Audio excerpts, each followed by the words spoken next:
Halo pemirsa, apa kabar Anda hari ini? Senang sekali saya Raden Marlias dapat kembali menemani Anda dalam sebuah program talk show yang syarat informasi inspiratif untuk Anda dan juga keluarga. Inilah Bincang Sehati.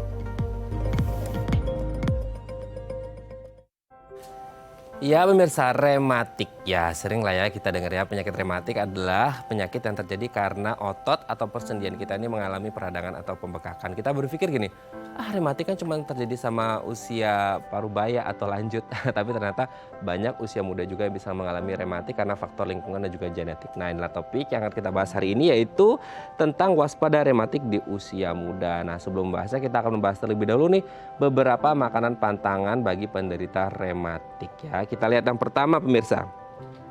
Makanan yang digoreng. Indonesia itu terkenal dengan gorengannya gitu ya. Ya kalau nggak makan gorengan apalagi sampai bercabai gitu ya. Terus sampai keringetan, wow segala macem gitu ya. Ini pokoknya gorengan is the best gitu. Tapi ternyata gorengan ini kan ya kita tahu lah ya, digoreng dengan minyak dan lain sebagainya yang ternyata ini bisa menyebabkan peradangan. Jadi kalau Anda mengalami atau memiliki riwayat rematik atau tidak mau mengalami rematik, coba dikurangi makan gorengannya ya. Oke, kita lanjut poin yang kedua.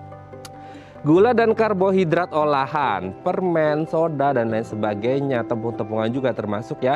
Ini juga harus dihindari atau dikurangi karena ternyata sesuatu yang mengandung gula seperti permen, soda, dan lain sebagainya ini juga bisa membuat peradangan yang akhirnya bisa berakhir pada kondisi rematik seseorang. Apalagi kalau udah punya riwayat, waduh ini harus benar-benar dikontrol ya. Oke, kita lanjut makanan yang selanjutnya. Produk susu. Nah, susu ini kan sebenarnya satu minuman lah ya, minuman yang baik untuk kesehatan. Tapi ternyata dalam kandungan proteinnya ada protein atau orang-orang yang ketika mengonsumsi susu ada protein yang justru bisa mengiritasi jaringan di dalam tubuhnya. Jadi kita harus berhati-hati supaya protein yang ada di dalam susu ini tidak membuat kita menjadi orang dengan riwayat rematik seperti itu ya. Jadi harus berhati-hati nih, apalagi sudah punya ada riwayat rematik sebelumnya. Oke, kita lanjut yang selanjutnya pemirsa. Rokok dan alkohol. Nah ini dia ya, sering kali kita melihat bahwasanya ya tidak hanya ngomongin rematik, tapi banyak sekali penyakit yang harus dihindari ketika kita ngomongin rokok dan juga alkohol. Salah satunya adalah rematik seperti itu ya. Jadi kita harus mengerti nih, bagi Anda yang mungkin punya riwayat rematik dan masih aktif merokok atau minum alkohol, Anda harus segera menghentikannya karena ini bukan kebiasaan yang baik. Oke, kita lanjut yang terakhir.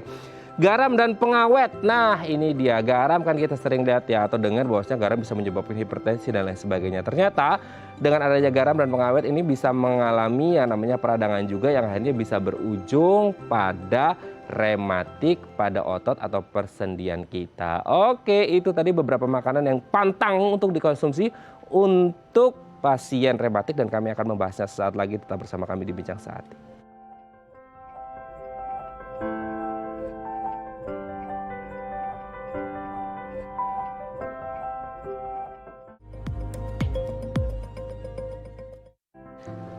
Baik, Anda masih bersama kami di Bincang Sehati. Tadi di segmen sebelumnya kita sudah membahas beberapa makanan yang pantang untuk dikonsumsi oleh pasien dengan riwayat penyakit rematik. Nah untuk membahasnya ini telah tersambung bersama kami di sambungan Zoom dengan Dr. Linda Artanti, SPGK, SHM Hakes, AIVOKA, dokter spesialis gizi klinik.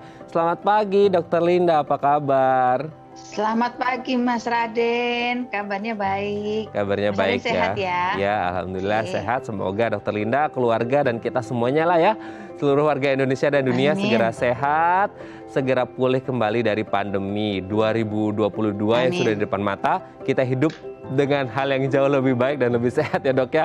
Itu harapan paling besar dari kita semuanya. Amin. Oke Dokter Linda, kita akan bahas tentang rematik. Yang dimana rematik ini ya mungkin banyak ya, karena ternyata beberapa hal yang disebut tadi di-mention di segmen sebelumnya ternyata banyak dikonsumsi oleh kita, banyak menjadi habit keseharian kita. Kita lihat yang pertama adalah makanan yang digoreng, goreng-gorengan. Indonesia itu terkenal dengan gorengannya yang super lezat. Kayaknya sehari tanpa makan gorengan kayaknya agak susah ya. Entah itu gorengan di luaran sana yang dijual oleh penjual-penjual atau pedagang, ataupun di rumah juga kita sering. Nah, hubungan antara gorengan dengan pasien penderita rematik ini gimana nih dok? Baik, jadi kalau untuk makanan yang digoreng sebaiknya untuk pasien-pasien dengan rematik atau yang kita kenal rheumatoid arthritis sebaiknya dikurangin. Kenapa? Karena makanan yang digoreng itu akan mengalami yang namanya oksidasi. Jadi oksidasinya tidak hanya makanannya, tetapi juga lemaknya. Nah, lemak yang teroksidasi ini nanti asam lemaknya akan berubah dari rantai cis jadi rantai trans. Nah, lemak trans ini yang kita sering dengar itu berbahaya. Kenapa berbahaya? Lemak trans ini suka mengendap. Jadi terkait dengan peningkatan LDL di dalam tubuh. Jadi kalau pada pasien-pasien rheumatoid arthritis yang sudah mengalami peradangan, kalau kita tambahin makanan yang digoreng, itu akan menyebabkan peningkatan stres oksidatif dalam tubuh. Jadi berbahaya malahan kalau terlalu banyak makan yang digoreng, apalagi dengan suhu tinggi. Seperti itu Pak Mas Raden. Oke, Dokter Linda, ini kan kalau ngomongin gorengan gitu ya, ini kan Indonesia, ini warga plus 62 kan sangat kreatif nih, gitu ya. Nah, ada satu yang nggak ngerti ya, ini excuses atau enggak. Ini ada satu sayuran yang baik sebenarnya kandungannya, gitu ya. Tapi akhirnya juga digoreng, katakanlah seperti brokoli, gitu ya. Nah, kan akhirnya banyak juga yang digoreng-goreng tuh, bayam, gitu ya. Jadi keripik bayam kan itu enak banget ya, gitu ya. Nah, bagaimana dari dampak dari beberapa makanan sehat ini yang akhirnya digoreng gitu? Ini juga masuk kategori yang harus diwaspadai ini sama orang dengan rematik atau gimana nih, Dok? Oke, jadi kalau misalnya seperti sayur-sayuran yang bagus, itu ketika digoreng, itu kan otomatis dengan suhu tinggi juga. Dengan suhu tinggi, otomatis vitaminnya beberapa banyak yang hilang juga. Dan juga dia juga akan mengalami yang namanya oksidatif, oksidasi. Jadi ketika oksidasi, karena kan gini, kalau misalnya minyak itu kita gunakan untuk menggoreng, itu kan ada yang namanya titik jenuh ya, jadi namanya smoke point. Jadi smoke point ini setiap minyak itu dan mentega itu berbeda. Jadi kalau misalnya minyaknya terlalu tinggi, itu sayur-sayuran pun tetap akan mengalami oksidasi dan akhirnya merusak zat yang gizi yang terkandung dalam makanan tersebut sebetulnya. Jadi tetap kita sebaiknya sih kalau misalnya seperti sayur, saran sih lebih baik untuk dikukus. Atau kalau misalnya nggak bisa dikukus, bisa misalnya kayak dipanggang di oven. Jadi tapi di oven pun tidak boleh dengan suhu tinggi. Seperti itu Mas Raden. Jadi lebih safe. Lebih healthy ya, lebih sehat. Pokoknya jangan goreng-gorengan deh gitu ya, apalagi punya riwayat rematik ya. Oke ya. Mau sehat apa mau enak nih? Ya pinginnya sih sehat dan enak ya gitu semuanya juga. Oke, kita lanjut yang kedua, Dok. Gula dan karbohidrat olahan katanya juga harus pantang nih dimakan sama penderita rematik. Gimana nih, Dok? Betul, kalau gula dan karbohidrat olahan itu terkaitnya dengan yang namanya ages. Kita pernah dengar ya, mungkin ages itu apa? Itu ages itu bukan umur sih sebetulnya. Ages itu singkatannya advance of namanya glycation end product. Jadi itu barang apa? Jadi ketika yang namanya makanan diolah, itu akan mengalami yang namanya reaksi antara karbohidrat atau glukosa ini dipecah dari karbohidrat dengan yang namanya protein atau lemak. Nah ini hasil akhirnya itu yang ages itu. Ages ini akan menyebabkan namanya stres oksidatif. Stres oksidatif ini pada pasien reumatoid itu harus dihindarin. Karena kan reumatoid sendiri sudah mengalami peradangan. Ditambahin lagi yang namanya stres oksidatif, makinlah parah kan jadinya, peradangannya makin tinggi, akhirnya makin timbul rasa nyeri lah, timbul keluhan ini itu, seperti itu. Oke, Dok, tapi kan gimana ya, saya bingung juga nih ngomongnya. Makanan kita kan banyak banget yang mengandung gula dan karbohidrat, itu banyak banget juga. Hampir semua makanan itu mengandung itu. Terus gimana nih maksudnya? Tetap boleh atau kadarnya dikurangin atau tetap nggak boleh sama sekali atau gimana? Atau benar-benar yang nggak boleh harus convert ke makanan yang lain gitu? Jadi gini, kita tetap boleh, tapi kita batasin. Dan sebaiknya karbohidratnya kita masuk ke karbohidrat yang bukan karbohidrat olahan. Artinya gini, karbohidrat yang bukan olahan tuh artinya misalnya kita makan nasi, aman, it's okay. Makan kentang direbus, aman. Tapi kalau kentang digoreng kita batasin. Kemudian kalau karbohidrat yang olahan tuh contohnya seperti ini loh, kayak kita cake, kue, kan gaya hidup kita semakin lama makin bergeser nih. Jadi lebih suka makan cake, makan bolu-bolu. Nah itu yang perlu kita batasin. Karena apa? Karena itu yang akan menimbulkan yang namanya ages yang buat tubuh kita nggak baik, apalagi untuk pasien reumatoid. Kalau kita untuk pasien yang tanpa reumatoid, kita tetap boleh aman, tapi kita batasi jumlahnya. Nah itu dia ya, lebih baik yang sehat-sehat, karbo yang alami ya. Udah bener itu makan nasi sama kentang rebus. Oke Dok, kita lanjut yang ketiga. Produk susu, waduh gimana ya Dok? Banyak dari kita yang akhirnya juga susuer ya, orang yang mengkonsumsi susu gitu, dari kecil malahan gitu. Gimana nih untuk rematik Dok? Jadi gini, kalau untuk rheumatoid itu sebetulnya kalau susu kita mesti kurangin. Mhm. Jadi misalnya kan tiap penyakit rheumatoid itu berbeda-beda tingkatannya. Jadi ada yang tingkatnya berat, sedang, sampai ringan. Kalau yang tingkatnya berat mungkin untuk susu kita perlu benar-benar kita batasin sekali ya, karena terkait ada protein. Jadi protein dari susu ini akan menimbulkan namanya antibodi di dalam tubuh pasien tersebut. Dan juga ketika masuk ke dalam tubuh, biasanya di pencernaan itu sering terjadi yang namanya intoleransi laktosa. Jadi itu yang intoleransi laktosa itu terkait dengan yang namanya leaky gut. Itu terkait dengan autoimun. Itu bahayanya kalau produk-produk susu itu masuk ke dalam tubuh kita. Jadi kalau misalnya untuk pasien-pasien rheumatoid itu perlu was-was. Kalau kita yang orang normal, it's okay. Tapi kita tetap batasin, jadi nggak berlebihan juga seperti itu. Oke ya, itu perlu dicatat ya pemirsa ya. Oke, kita lanjut yang selanjutnya adalah, nah ini kayaknya bukan cuma rematik aja ini dok ya. Penyakit yang lain plus penyakit isi dompet juga bisa jadi nih. Rokok dan alkohol gimana nih dok?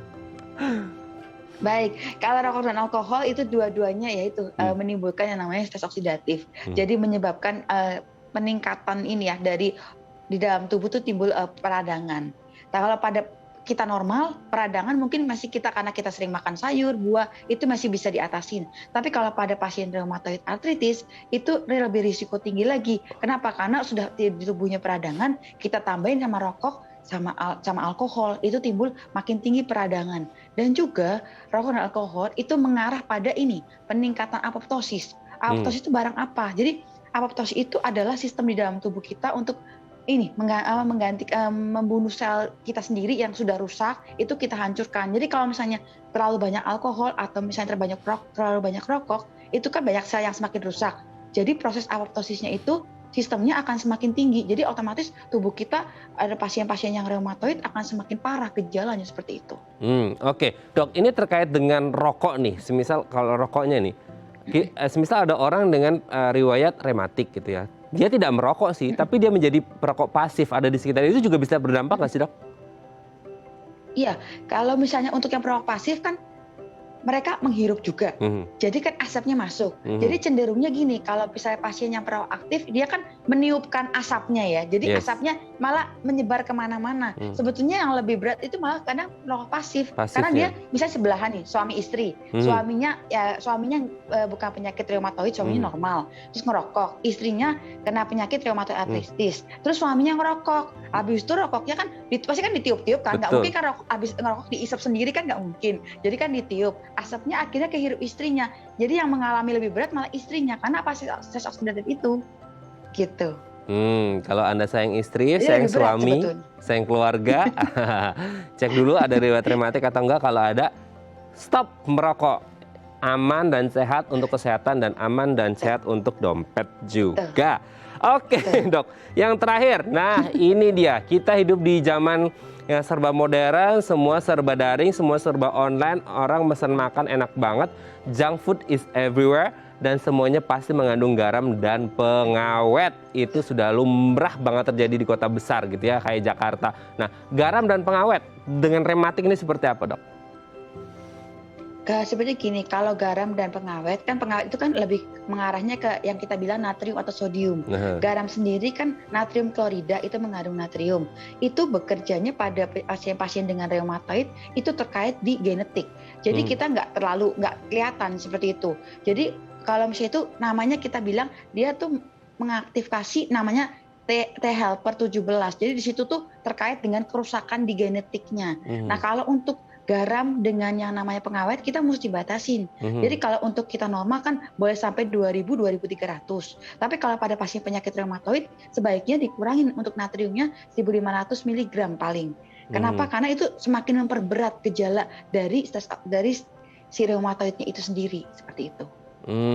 Oke ya. Ini yang juga harus ditekankan karena ya tadi ya kita sebut rakyat kita, teman-teman kita ini banyak yang suka yang asin-asin juga, termasuk saya sebenarnya dok suka yang asin-asin, tapi alhamdulillahnya saya nggak ada rematik gitu ya, jangan sampai nauzubillah gitu ya. Pokoknya ya. Jadi kita mesti cek Pak, mesti cek di label kemasannya juga Pak. Jadi kan namanya seringnya kan bukan garam. Jadi kadang-kadang di kemasan itu nggak ditulis garam, ditulisnya sodium atau natrium. Kita mesti cek, misalnya kita makan sudah berapa miligram, itu kita harus sehari kita kita hitung. Jadi kita tahu perkiraannya seperti itu. Jadi lebih safe. Gitu. Maksimal berapa miligram per hari, Dok? Kalau untuk kita normal 2000 sampai 2300 mg. Tapi kalau misalnya untuk pasien dengan rheumatoid arthritis sebaiknya di bawah 1500. Di bawah 1500 ya. Pokoknya harus Untuk kontrol. natriumnya, yes. Oke, 2000 sampai 2300 yang normal. Untuk yang punya rematik di bawah 1500. Natriumnya ya Pak ya, bukan garamnya ya. Natriumnya Kalau garamnya bicara garam, yes. Karena 1 gram garam mengandung 400 mg natrium atau sodium. Oh, oke ya. Berarti ada pembeda di situ ya antara garam dan juga natrium. Oke. Yes. Wah, hari ini kita dapat ilmu baru nih dari Dokter Linda. Terima kasih Dokter Linda sudah berbagi bersama kami pagi hari ini. Semoga bagi kita semuanya yang sehat tidak mengalami rematik ataupun teman-teman yang sudah mengalami rematik, ayo sama-sama dijaga pola makannya karena you are what you eat ya. Jadi kita kita menjadi yang kita makan gitu. Kita ini apa yang kita makan seperti itu. Jadi kalau kita sudah punya riwayat rematik, hati-hati dengan beberapa makanan tadi yang sudah disebutkan oleh Dokter Linda. Terima kasih Dok, selamat pagi. Salam untuk keluarga di rumah. Terima kasih. Sehat selalu semuanya. Bye-bye. Terima kasih Dokter Linda. Baik pemirsa, selanjutnya kita akan membahas tema kita hari ini. Bagi Anda yang memiliki pertanyaan seputar tema kita hari ini, Anda bisa menghubungi kami di nomor 021 290 3244 atau DM Instagram kami di @bincangsaati.tv. Kami akan segera kembali.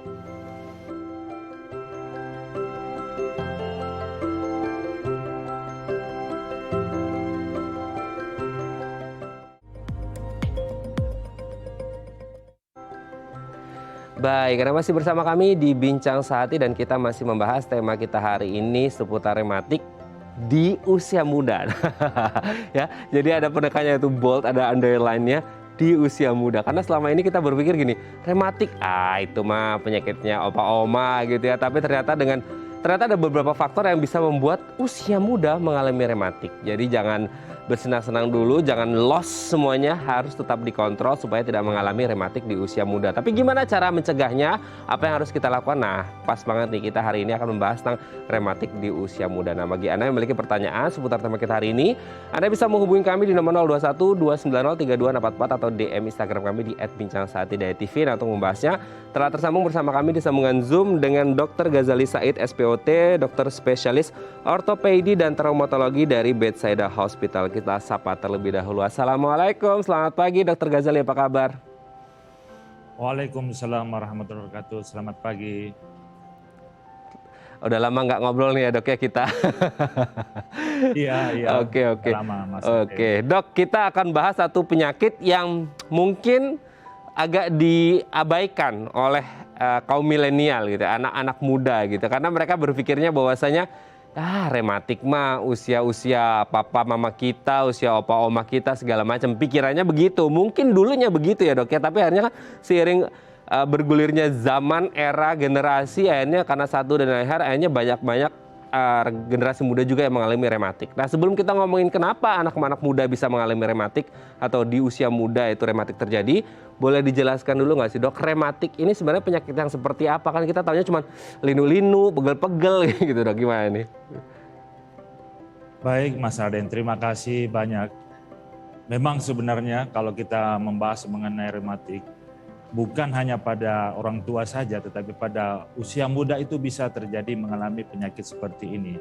Seperti yang telah disampaikan pembicara bahwa rematik itu merupakan suatu penyakit autoimun yang paling sering dijumpai dan merupakan suatu penyakit dengan adanya inflamasi yang bersifat kronik atau menahun yang secara progresif atau terus-menerus dan bisa menimbulkan kerusakan pada sendi yang bersifat permanen. Atau istilah medis biasa disebut dengan rheumatoid arthritis. Nah, secara medis untuk penyakit rematik ini adalah suatu peradangan pada persendian yang tadi saya sampaikan akibat gangguan dari autoimun yang bisa menyebabkan kelainan pada tubuh itu sendiri, utama pada persendian. Begitu Mas Radin, secara singkat mengenai pengertian tentang rematik. Jadi kelainan adanya kelainan pada persendian. Oke. Nah, itu kan definisi dari rematik. Nah, kalau biasanya ini kita mau mencoba mengaitkan nih dok. Kan selama ini kita berpikirnya gini, oh rematik hanya terjadi pada usia-usia lanjut gitu ya, papa mama kita atau opa oma kita seperti itu. Nah sebenarnya gitu ya, sebelum akhirnya bergulir seperti sekarang gitu, maksudnya ada nggak sih satu range usia khusus yang memang ini tuh rentan banget gitu? Karena satu dan lain hal, mungkin karena proses degeneratif atau apa, akhirnya di usia ini mereka rentan mengalami rematik, Dok. Baik, Mas Ray. Sebenarnya ya, kalau kita membahas dengan beberapa para pakar atau para ahli telah melakukan penelitian tentang rematik ini, rematik biasanya itu paling sering terjadi pada di usia parubaya.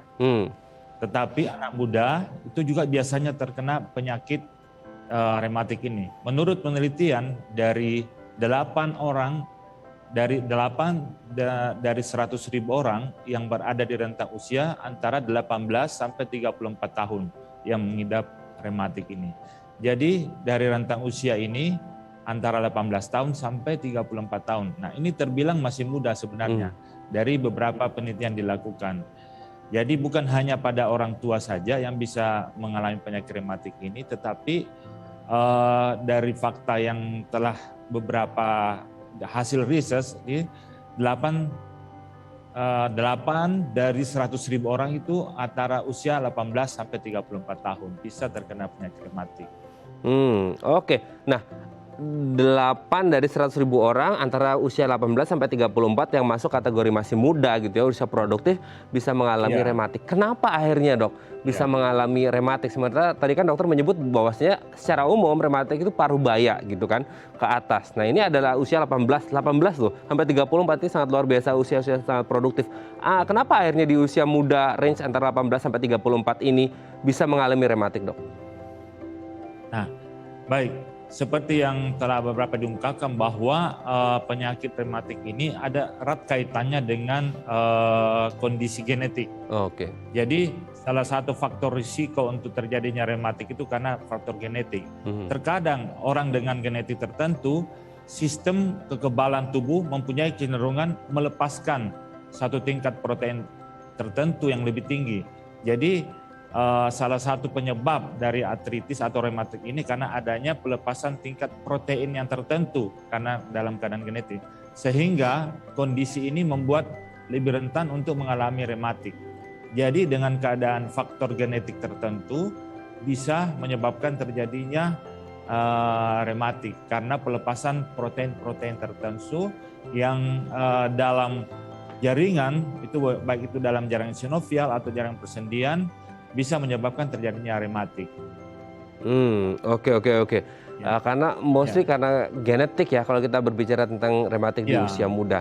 Nah, sebenarnya dengan kejadian rematik di usia muda, kalau kita berbicara tentang gejalanya, Dok, adakah beda antara rematik yang terjadi di usia muda dengan rematik yang pada umumnya terjadi atau dialami oleh orang-orang di usia parubaya ke atas seperti itu? Apakah memang gejalanya sama atau beda atau seperti apa ini, Dok? Baik Mas. Sebenarnya ya kalau kita membahas mengenai rematik, gejala yang terjadi pada usia muda dan pada usia umumnya itu boleh dikata hampir sama. Yang itu gejala rematik pada usia muda pada umumnya adanya nyeri pada persendian, adanya inflamasi atau bengkak, kemudian sering persendian terjadi ada kekakuan pada persendian yang biasanya terasa lebih buruk pada pagi hari atau biasa disebut dengan morning stiffness. Kemudian gejala yang sama pada sisi tubuh, biasanya antara kiri dengan kanan itu biasanya sama. Kalau ada nyeri pada persendian misalnya pada tangan, itu yang kiri dengan sama itu sama. Kalau pada penyakit rematik, misalnya juga pada lutut kiri dan kanan biasanya ada sakit. Jadi dia kedua-duanya. Kemudian pasien bisa mengalami lemas atau terasa lebih cepat lelah atau cepat capek atau kelelahan. Nah, oleh karena adanya artritis atau peradangan biasanya suhu tinggi akan meningkat atau dengan demam. Disebabkan itu nafsu makan pun bisa menghilang pada saat itu. Karena nafsu makan hilang sehingga berat badan bisa menurun. Jadi gejala-gejala yang pada usia muda dengan pada usia umumnya itu boleh dikata hampir sama untuk gejala rematik ini. Jadi kalau kita sudah mengalami hal-hal nyeri sendi pada pagi hari, kemudian adanya kaku pada tangan, kita harus was-was dan waspada segera kita mengkonsultasikan atau mencari ke dokter supaya kita cari tahu apa sebabnya nyeri sendi pada kita, baik pada tangan atau maupun pada lutut. Demikian Mas Rani. Oke, secara spesifik tidak ada yang sangat berbeda, hampir sama. Tapi kalau sudah mengalami beberapa gejala yang disebutkan oleh Dokter Ghazali tadi, sudah harus mulai periksa ya dok ya, jangan sampai berlarut-larut, terlambat nanti penanganannya. Oke dok, ini kan kalau berbicara gejala dan faktornya tadi kan dari genetik. Tapi kan kita coba narik gitu ke sekitar ya kota-kota besar gitu. Gaya hidup kita udah mulai banyak berubah dari mungkin dari yang nggak aktif bergerak sampai akhirnya mengandalkan alat. Dulu makannya sehat, sekarang makannya junk food. Sebenarnya gaya hidup ini bisa berpengaruh juga nggak sih dok ke rematik? Sebenarnya sih pengaruh gaya hidup sangat pengaruh kepada rematik ya. Jadi kadang-kadang biasa pada usia muda ya, pada yang hidup di kota-kota besar itu sangat banyak faktor seperti kebiasaan tadi telah dijelaskan, kebiasaan mengkonsumsi junk food ya dengan makanan-makanan tertentu yang bisa menyebabkan terjadinya rematik. Nah, beberapa faktor yang menjadi pemicu yaitu tadi sebutkan pertama itu jenis kelamin juga bisa pengaruh terhadap rematik ini. Ternyata dilihat pada jenis kelamin wanita biasa lebih cenderung untuk mengalami rematik ketimbang dengan laki-laki. Dan bisa menyebabkan gangguan sistem kekebalan tubuh sehingga mengenai jaring-jaringan sekitarnya. Tadi saya sebutkan juga faktor genetik. Tadi sudah jelaskan bahwa kondisi genetik tertentu bisa menyebabkan seorang lebih rentan mengalami rematik seperti yang saya sampaikan tadi. Dan gaya hidup seperti merokok. Perokok juga tadi disebutkan pembicara sebelumnya bahwa merokok dengan konsumsi rokok pasti akan bisa menyebabkan lebih tinggi untuk penyakit rematik. Itu dia ya. Sekarang kan semuanya dikamuflage dengan lifestyle gitu ya, di circle pertemanannya seperti itu. Nah kalau bisa kita bisa pilih-pilih pola hidup yang jauh lebih sehat lah ya, tidak hanya ngomongin tentang pergaulan, kehidupan sosial, ya penting kehidupan sosial, tapi juga kita harus ngomongin kehidupan kesehatan fisik dan mental kita juga untuk jauh lebih baik ke depan gitu ya dok ya. Oke Dokter Ghazali, nanti kita akan lanjut lagi ngomongin bagaimana cara mendiagnosis dan apa yang harus dilakukan ketika diagnosis sudah ditegakkan bahwa seseorang ini mengalami rematik, apa-apa yang harus dilakukan, treatmentnya, pengobatannya, dan lain sebagainya. Nanti akan kita bahas di segmen selanjutnya. Baik pemirsa, bagi Anda yang memiliki pertanyaan seputar tema kita hari ini, Anda bisa menghubungi kami di nomor 021 290 3244 atau DM Instagram kami di @bincangsahatidayatv. Kami akan segera kembali.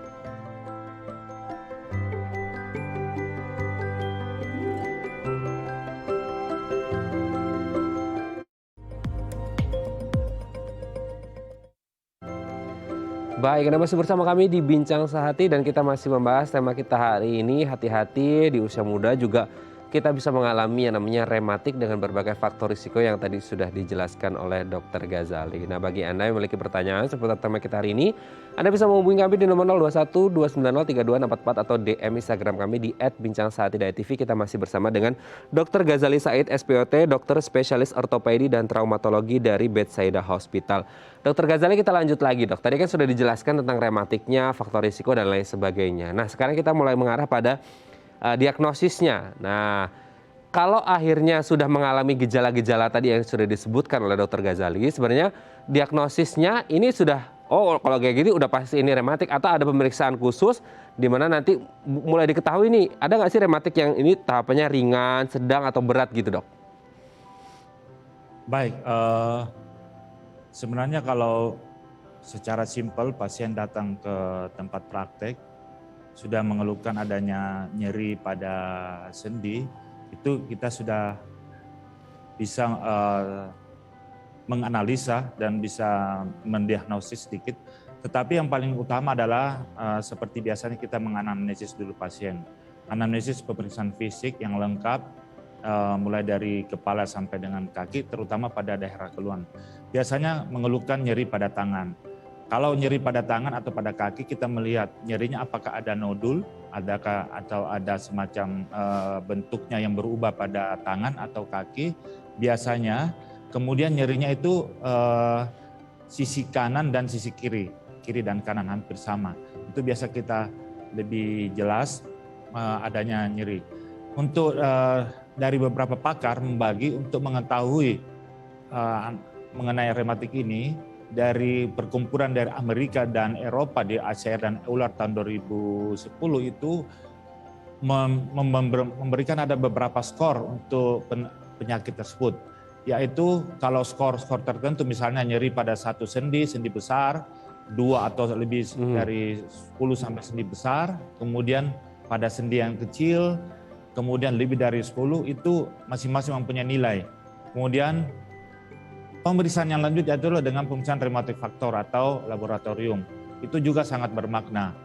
Kemudian kita melihat periksa yang lain yaitu C-reactive protein, salah satu pemeriksaan laboratorium untuk memeriksa apakah gangguan pada rematik. Kemudian semua hasil tersebut dijumlahkan, kalau dia jumlahnya lebih dari hal yang stabil di atas, lebih dari 6, itu bisa didiagnosa sebagai adanya rematik. Jadi pembagian klasifikasi berdasarkan skandal tabel dari Persatuan Rematik di Amerika dan Eropa.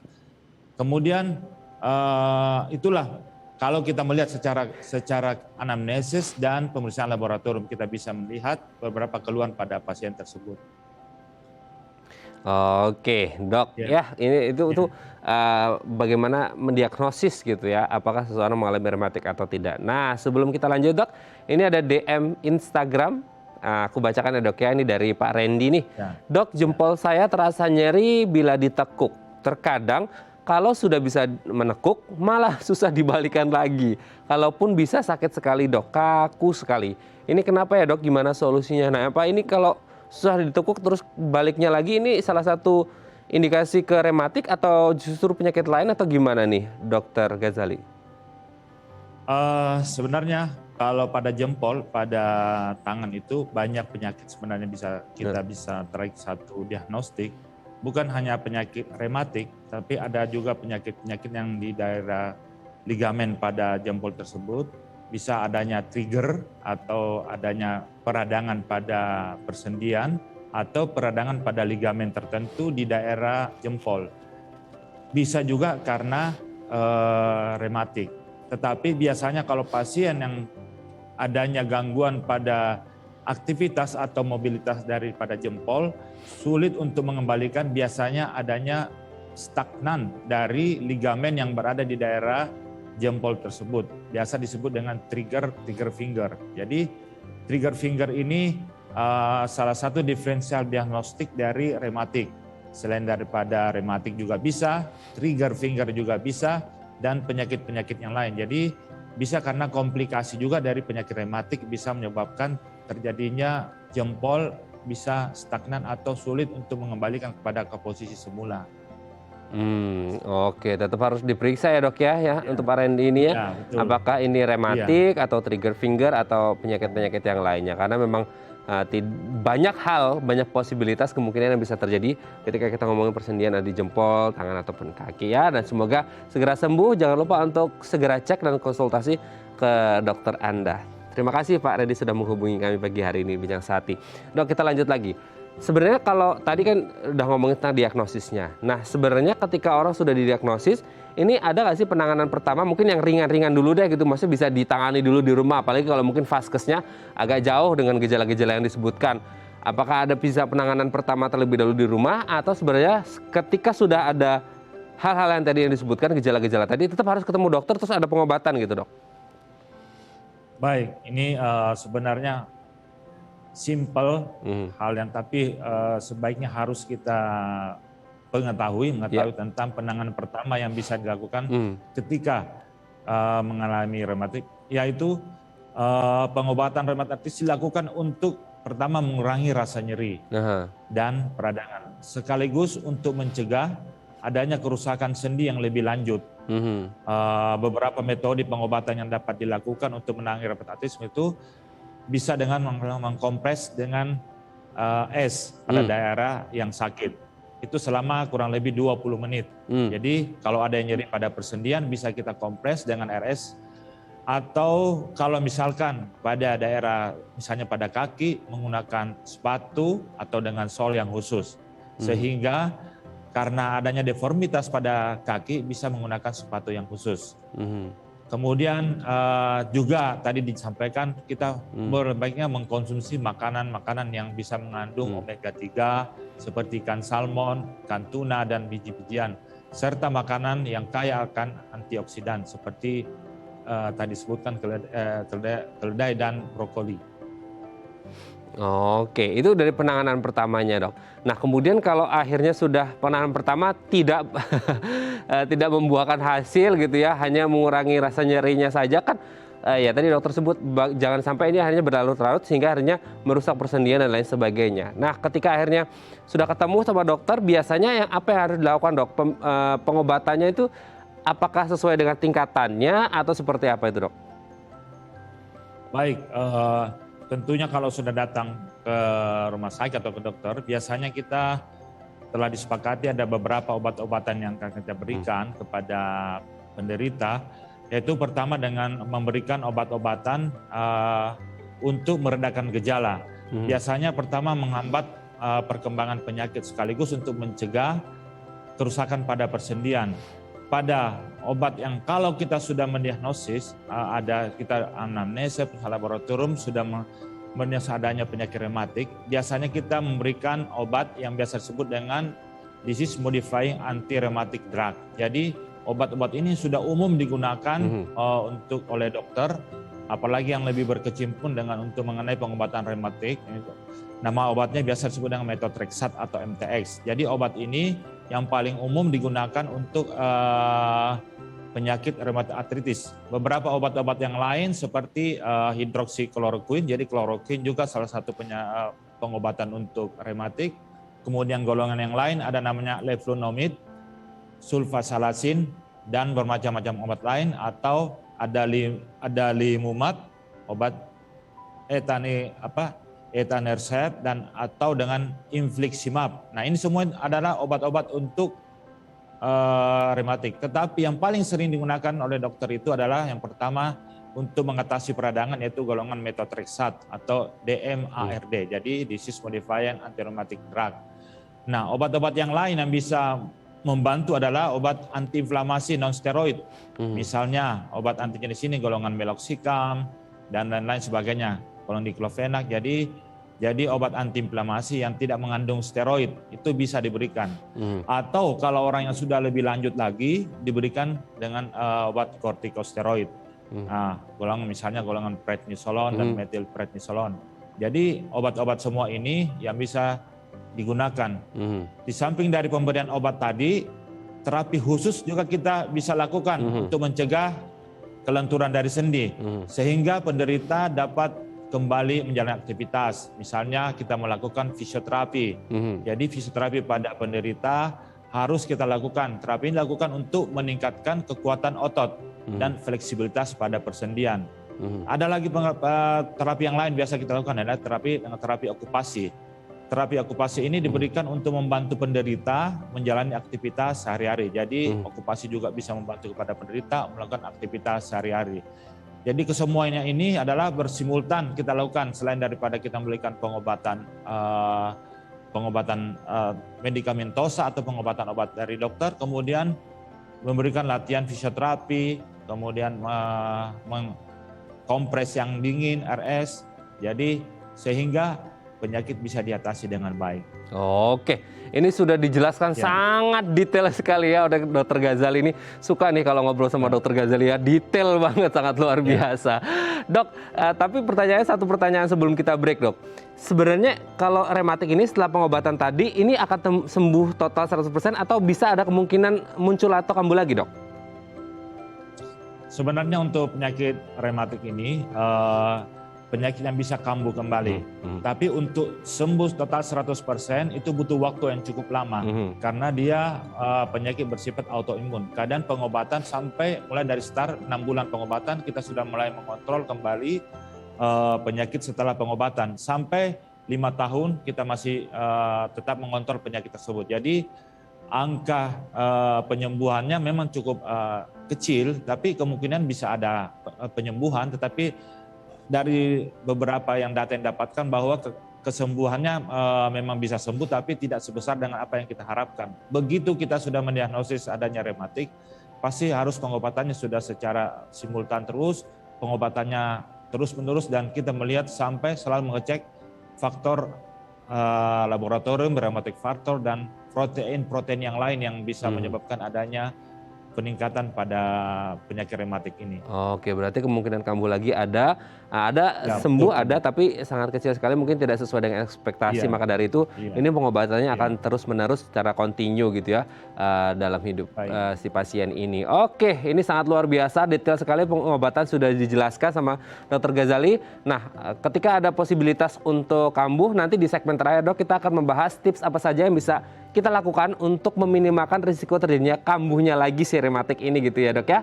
Baik pemirsa, bagi Anda yang memiliki pertanyaan seputar tema kita hari ini, Anda bisa menghubungi kami di nomor 021 290 32644 atau DM Instagram kami di @bincangsaat.tv. Kami akan segera kembali.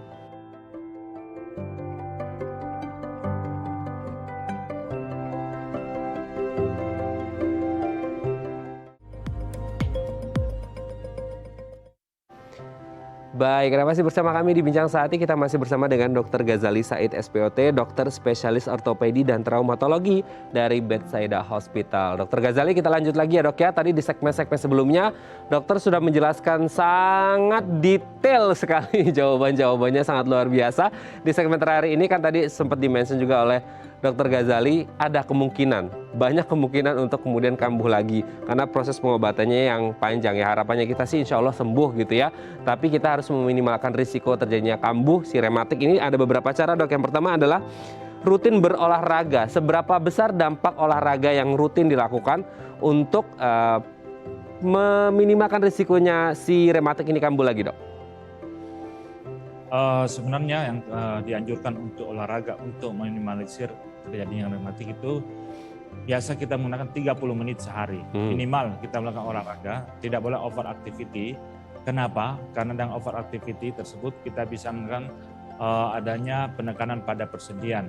Sehingga over activity juga bisa cenderung untuk menjadi faktor risiko untuk terjadinya rematik. Jadi kita menggunakan olahraga minimal 30 menit sehari. Jadi dengan olahraga yang minimal, yang tidak menggunakan over impact, sehingga persendian bisa tetap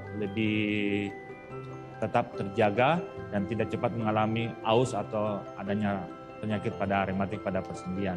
Nah, oke Dok, olahraga ini kan kadang-kadang kita ngomongin tentang bagaimana cara kita menumpu beban tubuh kita. Nah, kalau kita ngomong rematik, ini kan ada nyeri-nyeri di persendian gitu Dok. Nah, ini berarti bagus dilakukan ketika kan kayak kita ngomongin risiko kan akan selalu ada gitu ya Dok ya. Nah, untuk meminimalkan risiko, masa ada nggak sih olahraga-olahraga yang ini masuk kategori oke ini dilakukan atau enggak oke dilakukan gitu Dok? Yang sebenarnya paling oke yang kita untuk olahraga adalah kalau kita ada nyeri, terutama pada nyeri pada persendian, yang tidak adanya minimal impact, itu misalnya olahraga berenang. Olahraga renang sangat dianjurkan untuk olahraga penyakit rematik. Kemudian bersepeda yang minimal sehari bisa membantu. Kemudian olahraga yang berjalan kaki 30 menit sehari juga bisa membantu untuk mengurangi penyakit rematik. Jadi setiap harinya kita harus melakukan aktivitas untuk melatih otot-otot pada persendian kita sehingga tidak terjadi pelemasan pada otot. Dan olahraga ini sangat membantu. Setiap hari kita harus ada membakar kalori dalam tubuh sehingga terjadi reaksi yang sempurna atau keseimbangan antara apa yang kita asup dan apa yang kita harus keluarkan untuk sebagai produksi tenaga.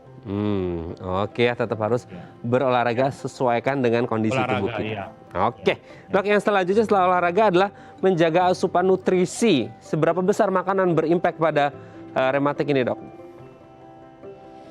Tadi telah dijelaskan kalau nutrisi sebenarnya ya kita lebih menganjurkan untuk makanan-makanan nutrisi yang mengandung omega 3 ya, bisa dapatkan pada ikan salmon, kemudian yang tentunya dengan vitamin-vitamin yang bisa mencapai unsur pada tulang kita. Vitamin D juga cukup bagus untuk dikonsumsi. Selain daripada makanan bisa kita dapatkan dari makanan, juga dari sinar matahari. Jadi 4 sehat 5 sempurna tetap kita harus menjalankan sehingga asupan tubuh kita bisa tetap terjaga dengan baik. Oke ya, makanan menjadi sangat penting. Stres Ya. katanya juga bisa berpengaruh dok pada rematik. Gimana nih dok? Oh iya. Stres ini bisa menyebabkan salah satu tadi faktor risiko ya. Faktor risiko untuk rematik karena dengan stres itu faktor keseimbangan hormonal bisa terjadi sehingga pasien yang stres bisa adanya gangguan tidur sehingga daya tahan tubuh. Kalau rematik kita ketahui bahwa dia penyakit yang bersifat dengan autoimun. Kalau stres sehingga imunnya bisa berkurang sehingga gangguan pada imun bisa terjadi pada penyakit rematik. Jadi semua penyakit berhubungan dengan autoimun jadi bisa menyebabkan rematik. Stres sehingga kurang istirahat, apa semua segala macam, daya tahan tubuh menurun sehingga menyebabkan terjadinya bisa cepat faktor risiko untuk rematik. Oke dok, terakhir dok singkat saja karena waktu kita terbatas. Jangan memposisikan sendi dalam satu posisi terlalu lama juga penting ya dok ya? Ya betul, kita harus berganti posisi pada persendian. Jadi dengan menumpuk pada posisi-posisi tertentu kita mengganti posisi sendi yang lain sehingga sebenarnya sendi ini harus kita tetap terjaga dengan baik untuk menghindari adanya beban yang lebih dominan pada satu sendi dan harus seimbang antara sendi yang satu dengan yang lainnya. Oke, baik, terima kasih Dr. Ghazali Said SPOT, dokter spesialis ortopedi dan traumatologi dari Bethsaida Hospital sudah menjawab pertanyaan dan semoga kita semua diberikan kesehatan dan yang rematik terus semangat dalam masa pengobatannya. Terima kasih Dr. Ghazali, sehat terus, salam untuk keluarga di rumah dan teman-teman di Bethsaida Hospital. Selamat pagi, assalamualaikum. Waalaikumsalam warahmatullahi wabarakatuh. Baik pemirsa, bagi Anda yang memiliki kritik dan saran, Anda bisa menghubungi kami di nomor 0889 8100 5000 atau Anda bisa follow media sosial kami di @bincangsaat.tv dan tetap disiplin prokes 6M. Saya Raden Madlia Somit, sampai jumpa dan selamat beraktivitas.